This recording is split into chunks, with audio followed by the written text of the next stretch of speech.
fueled by C4, Cellucor, and Extend. Use the code Clydesdale to get 20% off at checkout at c4energy.com. On Clydesdale Media, where we bring you the widest array of content here on our YouTube channel. Make sure you like and subscribe to the channel. Hit that notifier so you're the first to know when new episodes are available.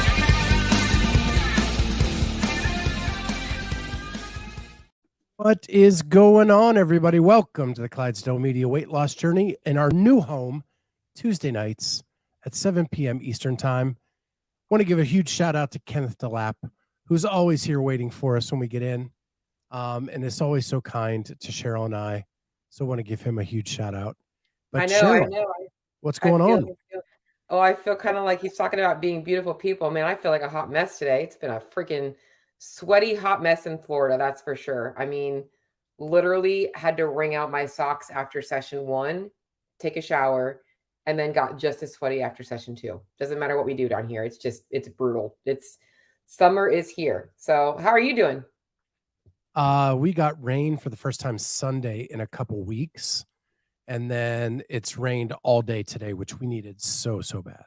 Yeah. Just to knock down all that cottonwood, knock down the pollen, get rid of all that smoke in the air. You know, it was a good drenching rain today. We don't get that in Florida. I mean, every once in a while we'll get a full day of rain, but typically it rains for 20 minutes and it's so hot that the rain goes away and you can see the steam just coming off of the floor, off of the road. That's pretty much I remember those days. Yeah, that's pretty much what we get. So we got Damien coming in here too. So, all right. So you filled me in very briefly that you did have your Wild Health talk with you had your Wild Health meeting, correct? Yeah, with my doctor today. Okay. And really it wasn't earth shattering because I had the quick meeting with him that we talked about with my labs. And I don't have new labs yet. I just got the orders today to go get another blood draw to have a new set of labs done. Do you know what labs he's running? So pretty much the same thing with an expanded thyroid panel. Gotcha. So probably checking like the free T3, free T4 on top of like your TSH as you check probably. Exactly what he said. Yeah. Cool. Awesome. I don't remember what your inflammation markers were, like your CRP or C-reactive protein or anything like that, but inflammation was not good. Okay. Last time, but it almost seems like a different time ago. It was just that's when I was really suffering with like all of that stuff. And since I've been on the vitamin D and the omega and all that, like I don't feel that way anymore. So I think, although what I got back today is the DNA stuff, and I am very susceptible to some inflammation. Yeah. And so that's something I have to be very careful about. Fiber. I know I'm hype on fiber, but like fibrous foods, a lot of cruciferous vegetables, that stuff pulls inflammation. I think people focus so much on foods that are pro-inflammatory and trying to avoid those things, when in reality, a lot of those foods don't really cause inflammation as much as not having enough stuff to remove the inflammation. Stress and lack of sleep is probably one of the biggest ways to, really impact our inflammation markers. Well, I've been sleeping so much better probably the last 3 to 4 weeks. And just to give you some feedback, I also had low vitamin D back in March, and I started taking the vitamin D that I sent you, and I just got my labs rechecked. And my vitamin D was more than double what it was back in March. So I was happy to see that. And I didn't even wait for my doctor to tell me to start taking it. I just ordered it and started taking it. So that made me very, very happy because I get plenty of sun. So it's not that I don't get sun. Trust me. I got the tan lines to show it, which are not good. I definitely have CrossFit tan lines right now. But that's some good stuff. So overall this week, I was just peeking on your nutrition. Things look. Oh, go ahead. Just to finish it up real quick. Yeah. He does want me to supplement fiber. Good. Okay. Did he recommend a specific one? He did. So it's another Thorne product. Okay. And it's a fiber. It's like a scoop drink. Yeah. It's probably got some psyllium husk. It's probably a soluble fiber. I'm fine with that, but I'll be honest, a lot of that you can get from the foods that I send you on the food list. Like those people don't realize a lot of those like quote unquote low carb like whole grain breads and such, they're putting that fiber in those foods. So just by eating more of them, you're going to get that source of fiber in. That's why I've been kind of like pushing them for you. Chicory root or inulin fiber it's a sweetener that they use in a lot of like lower carb treats and sweets. So like those Alyssa's oatmeal bites that I always rave about, those are high in inulin fiber as well. Fiber one products typically are going to have that stuff in it too. But if you're on a supplemental fiber, that's fine. I just would much rather people be getting it from whole foods long term, right? Like I don't want you being on a supplement for the rest of your life for fiber. We should be getting enough fiber and different types of fiber from the foods we're eating for sure. Yeah. I know it's hard. I'll be honest, like, because the one other thing he told me that that you're gonna be like, I told you, is like, so I told him I'm on 180 grams of protein, and that's a struggle for me. Yep. He's like, 220 or 240 is where you need to be for what's going on with your labs. Yes and no. I don't know that I agree 100%. I think 180 is enough. I think that 220 to 240 would be quote unquote helpful if you're not getting in enough what I would like to call complete proteins. So if you were eating a lot of your protein from like plant-based sources, but if you're getting 180 grams of protein, it's primarily coming from animal sources, I think it's okay. When it comes to protein needs, you have to look at a person's lean body mass, and that's really what you're going to use as a marker. 180 is the low end. I think that 225 would probably be a better number for you. I think going upwards of 240 and 250, surely you could, but I don't think that you necessarily need to. I think that's going to be ending up overkill. And I think what happens is if we go too high on protein, we steal the calories that we could be getting from carbs and fats. And then we're not happy, and because you still have plenty of body fat, your body's not muscle wasting right now. Your body's not in a place of being deficient as long as you're getting in the basis. So I would love to see you at about 225, but I think that 180 to 185 is okay if you're hitting that number for sure. Okay. With animal source protein. He really stressed the importance of keeping my protein up. Yeah. Especially when losing weight. He's like, protein is something that will up your metabolism automatically, and it's something you want to keep. So protein doesn't up your metabolism. Protein has a higher thermic effect, meaning that's what he said. Yes. I translated into my terms in my head. Yes.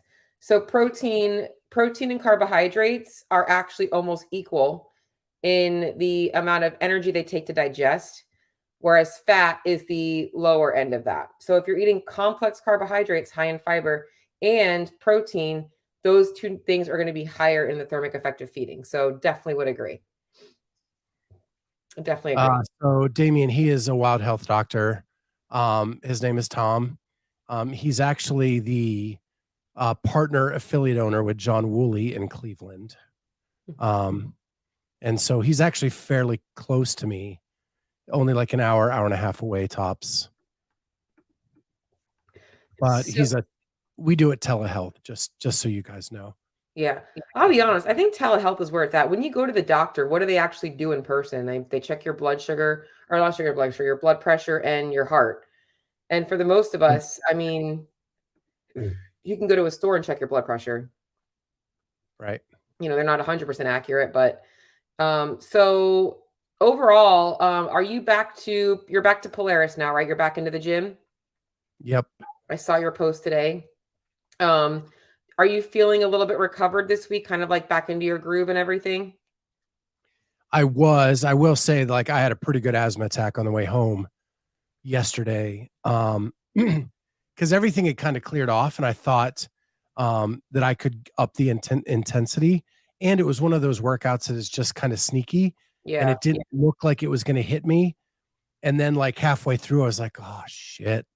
Like And then you're in the thick of it, and it's either finish or don't. And so I finished, and I felt good during. It was just as I was cleaning up, all of a sudden the asthma attack came on. Yeah. Are you being proactive with your inhaler? I was not yesterday. Okay. I think that for right now, I'm going to be honest, while you're in this phase of recovery, you should not wait for an attack. You should be going into the gym, take it ahead of time.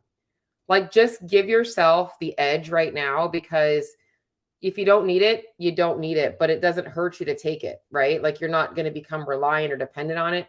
I think it might help you by just being a little bit more proactive on it for right now until you're feeling 100% than waiting to be reactive. It's always going to not be as effective at that point. So I think that going for like at least a couple of weeks until you feel like the airways are clearing up and the air is clearing up, you should just be proactive on it. That's what I would do. I've got to share this funny. Bruce says they tell you to turn your head and cough. That's what they do in person. And Damien says, I can do that myself, Bruce. Yeah. And we're just glancing over the fact that Damien talks about his VA doctors admit he just basically looks over records and really examines bodies. That's pretty accurate. That's pretty bad. But it's true. I honestly, doctors now, in fact, I get this today. I was on a conversation with a woman, and she's like talking about her symptoms, and the doctor, I'm like, have you been to the doctor for labs? And she goes, oh yeah, my doctor told me that I'm getting ready for menopause. I'm like, did he run your labs? She's like, no. I'm like, so how does he know you're in menopause? Like, or you're going into menopause? Like, he's telling you this without actually having you do any lab work. This is the problem. They're just gonna like throw something at you and tell you to, oh, that's what it is. You could have something else going on because she's still young. I'm like, I don't think you're going into menopause. You're too young. So I'm like, get some labs done. Don't just listen. It's just dumb. But just a little tangent, because I've been off. I definitely will tell you, everybody on here, guys, I know this is a weight loss journey, right? If you're listening, do your own research. Be educated when you go to the doctor, because if you don't speak up for yourself and you're not an advocate, they're not going to do the right thing for you. They're going to wait until you're sick to treat you, because if you're not sick, you're well, and that's good enough for them. That's their job, to keep you out of the hospital. Okay, they're not looking to optimize anything. That's why I love the route that Scott is taking with Wild Health, because I think that they are a little bit more in the proactive, trying to get behind things, from a more natural state, and also looking at things optimally, versus just like when I ask a doctor for some labs, they're like, why do you care about these things? Because I know how they affect other things. So, but yeah, so doctors aren't idiots. They're on a time crunch. It is night and day different. Yeah. The discussion I had with the doctor today compared to my old family doctor. Yeah. And he keeps saying, like, and this is just one example, right? Like, cholesterol is about how much time under the curve we can keep you, right? Yeah. Because if you're above the curve, then your body is creating plaque and doing all that stuff where it's bad for you. So when you look at a cholesterol number, that's just a point in time. Yep. He's like, we want the trend to be under the curve, not above the curve. And that's what I loved about it. It's very statistical based and very kind of more logical than what I was getting from my normal family doctor. And with cholesterol, you have to look at the other factors that are affecting cholesterol. If you have a high amount of inflammation, your cholesterol markers are going to be up. Cholesterol is not a bad thing. Cholesterol is your body's natural response to inflammation. So if we're more inflamed, we are going to have higher cholesterol levels. So we want to kind of we can't look at anything as there's always more to it. That's why your doctor's running more tests. We have to kind of look at other things besides just these one or two markers. So order labs through Ultratest, getting paid out of pocket. Yep.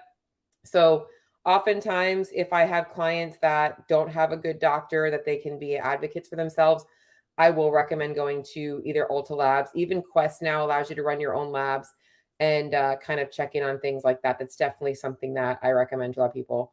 We're going into other people's medical stuff besides just Scott stuff today. But yeah. So overall feeling after the Wild Health visit, you feel like you got some clarity? Yeah. And I'm excited to get these next lab results. Yep. Because I think like I'm just in a better place. If you a little tip on your lab work, if you want to get really accurate results, is try and do it after a rest day. Obviously, fasted, but like when you've had good hydration levels and all that kinds of stuff, you're going to get a little bit better feedback on the thyroid, cholesterol, and all that stuff. So if you can do it after a rest day, that would be a better place to put your lab work. Okay. Just so you know. And he probably told you that, but if he didn't tell you that. So, all right. So kind of going into your numbers this week, as your doctor mentioned to you about protein, you have been getting better at your protein intake. I mean, you've been in the 160s, some days getting a little bit higher. Really Saturday or Sunday was your only real low day. I think it really is going to come down to, because your dinner is the variable meal for you, is you can probably start to see a trend in what about protein intake looks like at dinner time. I think it's just going to come down to figuring out how you might be adding in 1 or 2 ounces more of protein earlier on in your earlier meals.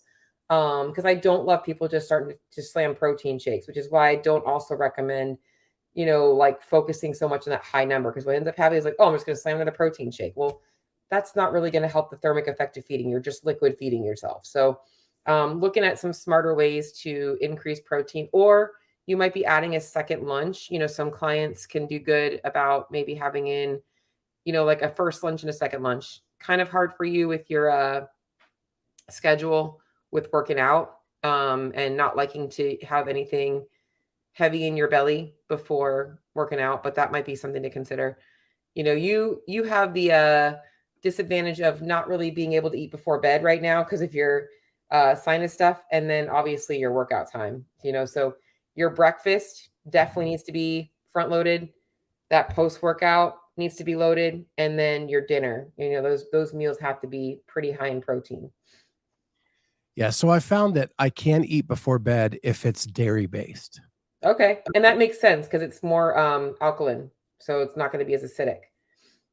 So like the berries with the Greek yogurt works before bed. A bowl of cereal works before bed. Perfect. So that's what I've been doing. Yeah, awesome. All right, so this week it says go full Rocky and just slam raw eggs instead of protein shakes. Oh, I've never been able to do that. In fact, I can't even do. There's people that can do like the raw egg whites, like in their smoothies. I just can't do that. Like I just, I don't know what it just doesn't sound like something that I would want to. And I like sushi, but get me to raw eggs is not in my cards. I tried it one time because I was a huge Rocky fan. Still am a huge Rocky fan. Yeah. Tried it one time and just yacked them right back up. Yeah. Weight trends right now, now that we got you back on track with things, like you are, as soon as you get back into tracking consistently, the weight follows right along with it. I mean, you're down another 2 pounds. So we got you down to 303.6. We're approaching that 300 mark. I think we'll be there probably by the end of next week if we keep this up. Do you have anything? Well, it's Father's Day this weekend. So what are you doing for Father's Day? Anything? I didn't even know that.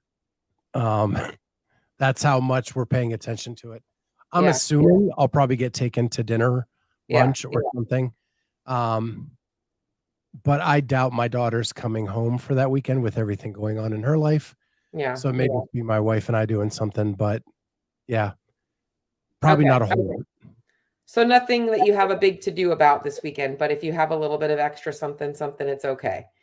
So question, did you end up getting the ice cream last week? I didn't. No? Okay. Just checking on that. I got a lot of clients now getting into the Ninja Creamy. They're asking me for recipes. I'm like, all right, I guess I'll start posting some of my little Ninja Creamy recipes. Have you seen the Ninja Creamy? Huh? Never heard of it.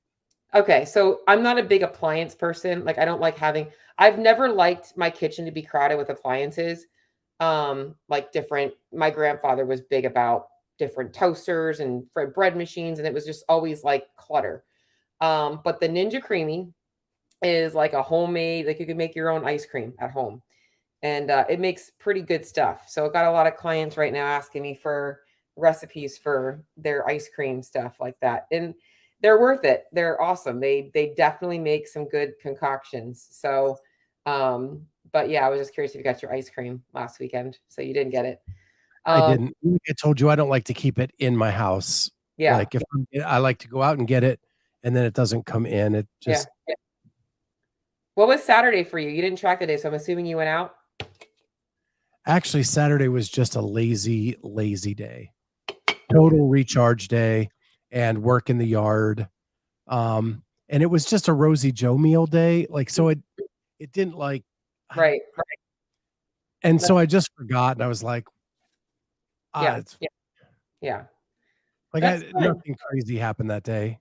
Exactly. And I think that honestly, you're in a place where the only thing that you really don't know is how much protein you're getting in. And like you said, you're working on that. But calorically, you definitely are in a good place where you kind of are monitoring that pretty well without like that day. You can probably look at the meal like, oh, 700 calories. Oh, 600 calories. And you know about where you're at for the whole day. Well, it was one of those days where like just like I had vines strangling out some of my bushes. So like I'm cutting the vines and then getting them untwined from the bushes. And then I'd run in and I'd throw Rosie Joe's in the microwave and then I'd eat and then I'd run back out, do some other stuff. And then my wife wanted to watch a movie. So we sit down and watch a movie. Like it just was like a busy day of not being busy. Yeah. That makes I got it. sense. Yep. Like nothing significantly like I got to rush to get this down, but just getting a bunch of little things done. Right. I love those days. Those are typically my favorite Sundays, you know. So what movies did you guys watch? So we watched a really fun one called Flamin' Hot on Disney Channel. Okay. And it's about the guy who invented the flaming hot Cheeto. Ooh. Okay. I'm always And he was looking for actually a movies. janitor at Frito-Lay. Oh And wow. he came up with the recipe and it became the biggest selling snack in Frito-Lay history. I'm always looking for movies because when I look for movies, I spend an hour looking for a movie and then don't find a movie. So I literally watch 5 million trailers and I get my entertainment trying to pick a movie rather than actually picking it. So And then A Man Named Otto was really, really good. okay, good 2 suggestions that I wanna write down because I definitely want to, That's Tom Hanks' newest movie, I think. yeah. And it's on Netflix.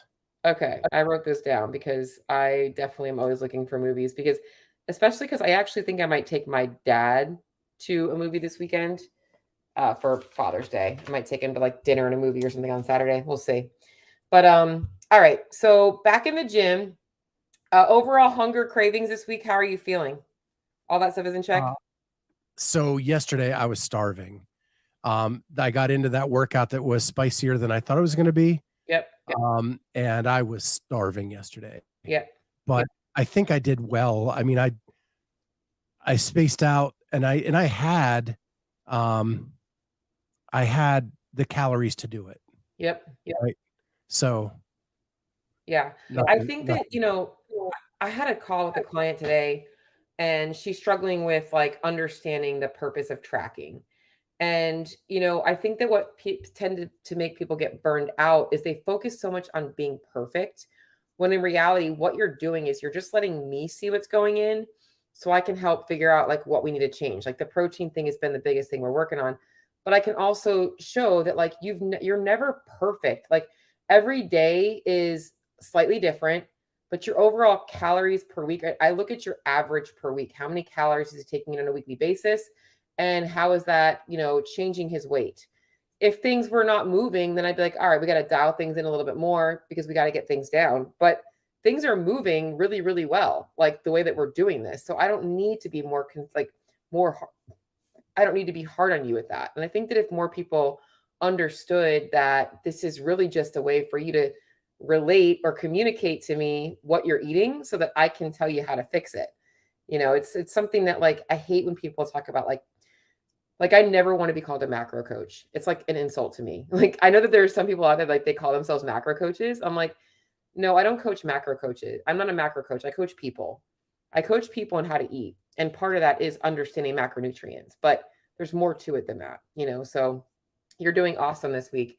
That's why I was asking about hunger because I think honestly this week I'm going to push you to try and get that protein over 180. I mean, that's really going to be the push for this week. If I can get you to 185, you're probably going to find that you're not as hungry and your recovery might be a little bit better. So, was he Mexican? What are we? So that was the Flamin' Hot guy was Mexican. Oh, the guy who created the Flamin' Hot Cheeto. got it. And yes, us old farts can relate to Otto. Oh man, y'all are awesome. But yeah, I think that this week it's really going to be about that protein and how we can get you to increase things a little bit. And I think that, like I said, it's just looking at being a little bit smarter. I'm kind of looking right now. So the doctor told me, even at breakfast, if I just had like a half a cup to a cup of Greek yogurt and sprinkled some whey protein in it, that would be a way to kick it up. And I never liked yogurt. All of a sudden, I found this Greek yogurt that I really love. Which one is it? Probably the one that I recommended. Greek Gods. Oh, that's a good one. Yeah. And their honey vanilla is so good. I do the Chobani zero sugar. I do the vanilla or the milk and cookies flavor. I like both of those. Those are my go-tos. But whatever you like, as long as you're getting it in. But that is a good one. That's a good thing to add in. You could even put the yogurt and the berries in the morning with your eggs. That's great. You could do that as a snack. I also really like it for bed. It's just kind of like, it's summer. It's a nice, cool snack. Yep. I also like cottage cheese and watermelon. That's a good summertime snack too. I don't know if you're a cottage cheese guy, but love cottage cheese. Kind of like watermelon. Don't see how the two go together. I'm going to be honest. You should try it together. You like sweet and salty? It's an amazing combination. Or cantaloupe and cottage cheese also.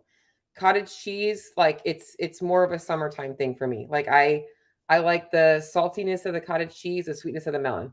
It goes any of the melons, honeydew, cantaloupe, or watermelon. I just think watermelon, the texture is a little bit different. So I like watermelon the best with it. And watermelon is super hydrating, lots of electrolytes as well. Try it. You never know until you try it. Okay. Other things you can do. I don't know how much protein you're putting in some of your recipes too. Like when you're logging your Barefoot Contessa stuff or your beef and broccolis. Like, I don't know, because it's a recipe that you create, you might just want to bump up by adding in a little bit more protein on top of the stuff that's in there, like throwing in a little bit of extra meat or anything like that. I also found a pasta that is higher in protein, and it's not the Banza pasta. It's like a regular pasta, and it's called like Berea? Huh? Berea? No, it's called carbonata, something like that. Shakia actually showed it to me. It's got only 25 carbs. It's got fiber in it, but it's got like 15 grams of protein per 2 ounces. So it's a super high. I'm going to see if I can find it right now, and I'll just show it to you. It's a super high protein pasta, and you can find it at regular grocery stores. Like, they sell it at Publix here, but they also sell it on like Amazon. Okay. I found Berea protein pasta, but I don't know. I don't know exactly. I'm going to share this with you because you're a pasta guy. Let me see if I can share this. This pasta right here, I don't know if you could see it. It's real pasta, and they sell it like everywhere, but it's got like, let me see if I can find the macros on it. It's got like 15. The macros on it are very macro friendly. It's like, 180 calories. I'm looking for like the package, like, so you can see the actual. It's got fiber in it. I mean, it's super awesome pasta. She showed it to me, and I'm like, oh, that's so awesome. So I would look at this pasta if you like pasta. It might just bump up your protein a little bit. So I just want to share that with people. I'm not affiliated. I don't have any kind of discount codes for you guys. Sorry. But that's a good pasta brand to check out. Carbonata. I don't know who Tanner Shuck is, but meat shakes do not sound good. And having a pee bucket by my bed, I think I can get back to sleep just fine going to an actual toilet, or as Ian does, to his litter box. I agree. It's just funny. That's funny. But all right. So no real plans this weekend for Father's Day to work on. Good stuff on Wild Health. How do you feel about making protein and fiber your priority this week? Like, really hammering those two things? I will do my best. Yes. I will I think send you I'm over. confident in the protein. Yeah. I'm, you know, focusing on 2 things in 1 week, I think gets me a little bit overwhelmed. Okay. So what I would say is let's focus on protein. I will send you my high fiber food list with some suggestions of different foods. Um, and then you can maybe incorporate that next week after you do your next grocery shop. Okay. That might be the best plan because protein's easier. I have a high protein food list too, which gives you some other less conventional ways to get protein. I think people, just being smarter with snacks is really what it is. Looking at how you're getting your snacks in. I made a post like last week about Oreo creams, Oreo sandwich cookies, basically talking about the replacement versus the real thing.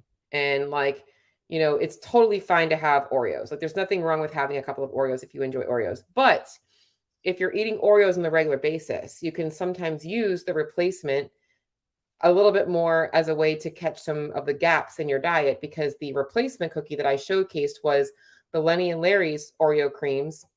And they had like 5 grams of fiber, almost the same amount of carb. No, they were lower in carbs than Oreos, but they also were made with like whole wheat, and like they had like pea protein in there, and there was other things. So even though the real Oreos calorically wasn't much different, this is where it's like not just macros. Like the replacement might have been something like, oh, I can have a couple of these, and I'm also getting some extra fiber, a little bit of protein, and some other things on top of having something that may not be an Oreo, but it tastes similar to it. So just something else to kind of look at too. So I'll send that list over to you. Lenny and Larry's just way too damn good, for something, and I know it's not healthy. It's just a substitute for certain things. But damn, they are making cookies. I don't have a problem with the Lenny and Larry's. They're fine. I think that the soy protein is not necessarily great, but that's why the Lenny and Larry's, the Oreo creams were made with pea protein. So I actually like the ingredients on those. It was a little bit better than the big ones, but I agree. The white chocolate macadamia, whenever I save enough calories, that's like my go-to is the white chocolate macadamia one. What is better for you, eating a box of Oreos regularly over a span of 7 days or so, or binging and eating a whole box in one sitting once a month? Well, let's just think about this calorically. If you have 1 box of Oreos every week, right? Over the course of a month, you've now had 4 boxes of Oreos. Okay. If you have 1 box of Oreos one day over the course of the whole month, that's only 1 box of Oreos a month. If you are exchanging calories for those boxes of Oreos every week, if your caloric intake is being adjusted to incorporate those calories, then it wouldn't really matter. But if you are not adjusting those and those Oreos are being eaten on top of your calories, then you're actually getting more calories over the course of the month, because you've now having ingested 4 boxes of Oreos versus 1. So in reality, having 1 box of Oreos one night might actually be less calories than having a box of Oreos every single week for 4 weeks. But the most important thing is, what is that doing to you mentally, right? So like that's the main thing that you have to kind of also think about too, is that really setting you up for a sustainability thing? Like, are you someone that's like, man, I'm going to wait for Saturday night and I'm going to have a whole box of Oreos? Or is maybe not having a whole box of Oreos every single week necessary? Maybe you can spread that whole box of Oreos over the course of the month. And now you're learning how to moderate. That's my opinion. So, and we have to remember on this show, you have always preached, if you want an Oreo, have an Oreo. Yeah. Everything can fit into your day. Yeah. Right. So I got a client, he's a jujitsu guy, and he does not get rid of his Oreos. He has Oreos every single day and will not change it. And I haven't touched them. They're still there. So he definitely gets everything else in, but he has his Oreos every single day. In fact, there's been days when he's dropped calories and I'm like, I don't know how he's still getting those Oreos in, because I'd be hungry. Greg Duquette. Let me look this guy up. I feel like the name is familiar, but I'd have to actually see him to see. Do you know who that is? Bruce asks, Cheryl, how do you feel about Greg Doucette, I think is how it's pronounced? Yeah, I just had to look him up because I don't even know who he is. I wouldn't know off the top of my head. I am a Canadian IFBB pro bodybuilder. world record owner, powerlifter, and so I guess I would honestly have to do a little bit of research on him to know who he is. I don't follow him on Instagram, so maybe I should. I don't follow a lot of bodybuilders, I'm going to be honest. So the reason he's saying it is he is big on if it fits your macros. Okay. Then Yeah. you can eat it. I am, like I said, I'm not a macro coach. Okay. Here's the deal is if it fits your macros, this is the problem with if it fits your macros. All right. Most of my clients at some point would like to be able to walk away from tracking their food in an app. Most bodybuilders are pretty committed to tracking their food in an app because that's what they do for their job. So the problem with if it fits your macros is that you surely can track your food and have it fit your macros.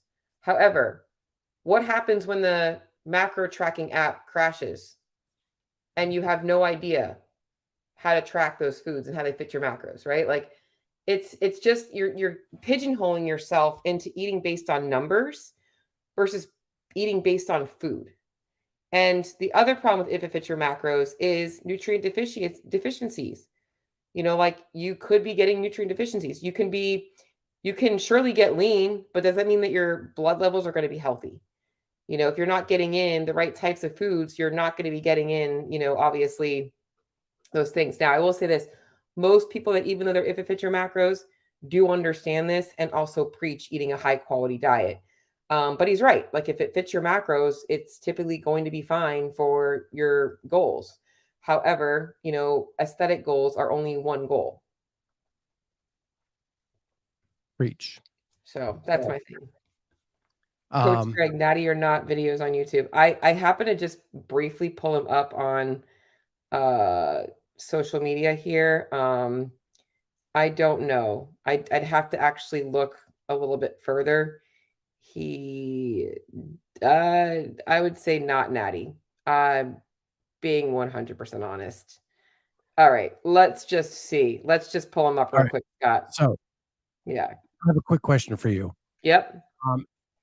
We're done with nutrition for the day. This is just me talking to Cheryl, and because of who you are and what you've done in your career, someone announced a retirement this morning. I saw that. Yeah. And I saw him on Talking Elite Fitness where he mentioned your name. So not in a bad way. He was just talking about all the things that he's done in his career and that he feels like he's helped a lot of, and that we're talking about Ben Bergeron retiring from CompTrain, that he's had people live in his home, that he has given people jobs at CrossFit New England. And he mentioned you and Whitney Gallin as people who have worked at CrossFit New England. Do you have any thoughts about Ben Bergeron stepping down as head coach of the competitive athletes at CrossFit? Well, at CompTrain. My opinion, I think it was the right thing. I do. I think it was the right thing. And for a number of reasons, you know, I think that Ben has a ton of value in this space as somebody who I can say was a great mentor to me in a lot of ways. You know, I definitely went up there and learned a lot. I had an amazing experience. In fact, I would not be the coach that I am today in a CrossFit world had I not had somebody be able to mold me in a way, and or even just to make sure that I was doing things right. Like I do think that we all need that. If it wasn't him, it would have been somebody else. But I do think that I will be honest and say that like when I was up at CrossFit New England, it wasn't just Ben, but it was the culture of the people that I was around that was probably one of the happiest times of my life for a lot of reasons because I was around some like-minded people.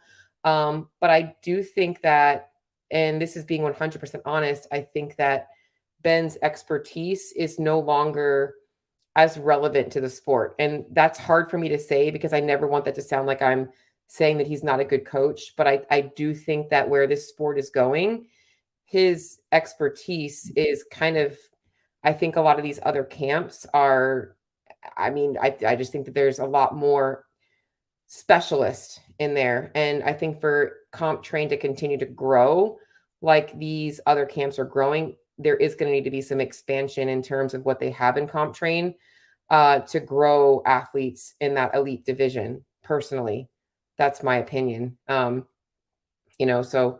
I don't know. Does that make sense? Totally makes sense. And then I want to fast forward that to you coached this weekend at the Atlantic Yes. Coach Championships. Yes. Quick, just overview, 3 minutes. How did your athletes do? You showed me pictures of the venue, which should have been where semifinals were by the look of that venue. Tell me about your experience at Atlantic Coast Championships. So first off, I did want to try and go live on Sunday. And I'm going to be honest, there's one thing that they do need to be able to get better on in that facility is there was horrible Wi-Fi. I mean, the videos I was trying to send you, I was literally having to go outside. Huh? I got none of them. Okay, so I probably have to resend like the interview and everything. Nothing was working in there. And that was my biggest complaint because I was having a really hard time doing anything. But the overall experience there, let me just tell you about this competition. First of all, the director, super awesome guy. Even though he might have been hard to get on your podcast, I understand why. He is literally one guy doing a gazillion other things. Like I explained to him in the interview, what I said to him in the interview, I'm like, you're like the Bosman, the Justin Berg, along with the head of the media, along with he's literally the guy doing everything. And he does have a team. He's like, no, I have a team, but he is the one. He does the programming. He does everything. So experience overall, they had over 1,800 athletes competing, and everything ran on time. The only event that was slightly behind, it was behind by 3 minutes, was the snatch event because the athletes had to load and unload their bar. And I think just some of the athletes were taking a little bit too long to clean the plates up. But the overall event, very well run. The warm-up area, very accessible. The venue itself, the amount of seating that was there, and the fact that you could see everything no matter what seats you were in was awesome. There's a big enough area there for vendor village. In fact, Dave Lipson and Camille were there, which I was actually surprised to see them there at such a, what I would like to call a smaller event. They had 1,800 athletes is not small. Yeah, they had a big area for all of the people to have like their own little camps. All of the athletes could have like their own little tents, which was very, very like, that's how regionals used to be too. We would have outdoor like areas for that. The events themselves, all well run. It was really cool. They had 50 people. They had space in that rig for 50 people to be going at the same time, which was really cool because they were running essentially like one workout on one side and then another workout on the other side. And as spectators, you weren't confused. Like you weren't confused at what was going on. You knew where to watch people. My athletes did awesome. I had a girl, she would have been standing on top of that podium. I believe she placed last year in quarterfinals. By the way, she's 18. She was in quarterfinals. I think she was like 120th in quarterfinals this year, in first year in the open division. The only workout that set her back this weekend was the run. There was a sand run, and that's her weakness. It's like the one week that she has is running. But she snatched 170 pounds, like in 3 minutes, mind you. She had 3 minutes to snatch 170 pounds. Like and they had to load their bar. So you thought that the freaking the semifinals snatch event was rough. She had 3 minutes to load her bar and hit snatches until she got to a max weight while literally sitting cold in a back area. But overall, I thought it was an awesome event. I definitely, speaking to the owner, he does 2 events. He does this one. And I asked him about the Vanguard, which is his second event, which comes up in later this year, I think in October. And the reason he does the 2 events is this one, he has a lot of divisions. It's same-sex teams. It's, there's masters, there's this and this. That one, he actually does co-ed teams. So it makes it a little bit of a different experience. And that's why he kind of separates the 2. But definitely a very well-run event. And it's cool because they're probably one of the longer running Florida competitions now. They've been around now they used to be called the Bacon Beatdown. And I think it's been probably a good solid 8 or 9 years now of them doing it. Well, I want to thank you for that recap. We tried to get them on this last week, and like you said, he's a super busy guy. So I can't wait to get the interview at some point, and we'll get I'll it send up. it to you now. I didn't realize it didn't go through. I was hoping that it went through. So And then I also thank you for the Ben Bergeron piece. For our audience, if they don't know, you were at CrossFit New England in the heyday. Like you were there when Matt was there. You were there when Katrin was there. You know Tori Dyson, you know Whitney Glenn, you know all those people you were hanging out with during that era. So I just wanted to get a little bit of feedback. It was definitely one of those. It was definitely, and I could say more about it because I'm sure that was really hard for him. Like I know that Ben has always been the kind of person that is 100% like invested in things. It's why he only takes on a small group of athletes. I think even when he started to do that ComTrain Academy, that was really out of his character. Because I remember when I worked with him one-on-one remotely, it was like we're taking on like he takes on like 3 athletes. And at that point, it was like me, Rebecca Voigt, and Chris Spieler. Like that's how far back it was. Like he doesn't take on a whole bunch of athletes at once because of that. And I just think that where the sport is growing, I think he sees like I need to expand, or is this really what I want to do? It's a lot to manage, you know. I mean, definitely, I think it was awesome the way that he did. I haven't gotten to listen to any of the. I know we put a podcast out today. I haven't gotten to listen to it though, but I appreciate you asking me because I definitely think that I have a lot to say about that. Hopefully, that was good said to everybody. Yeah, he did Talking Elite Fitness. It was long. In all honesty, it was a little hard for me to get through. But he did mention you on that podcast if you want to go check it out. It's in the first third of it, at least somewhere in there. But with that, we've gone super long tonight, 46 minutes into this episode. But I want to thank you for everything. We talked about a lot tonight. And thank you to everybody in the chat who was participating and making us laugh the whole way through. And now Jody jumps on. Jody can go back and catch up with that. And just know going forward, we're going to have a live call-in number. So if you have questions for Cheryl, you can go ahead and call in with those questions. You see the number there. We'll be doing this every Tuesday night now. Tuesday nights at 7. And if you guys want to come in and call in, chat, we do both. We'll answer all the questions we can. But this was a fun interactive show, and it was fun hanging out with everybody. And we'll see you all next week on the Clydesdale Media Weight Loss Journey. Bye, guys.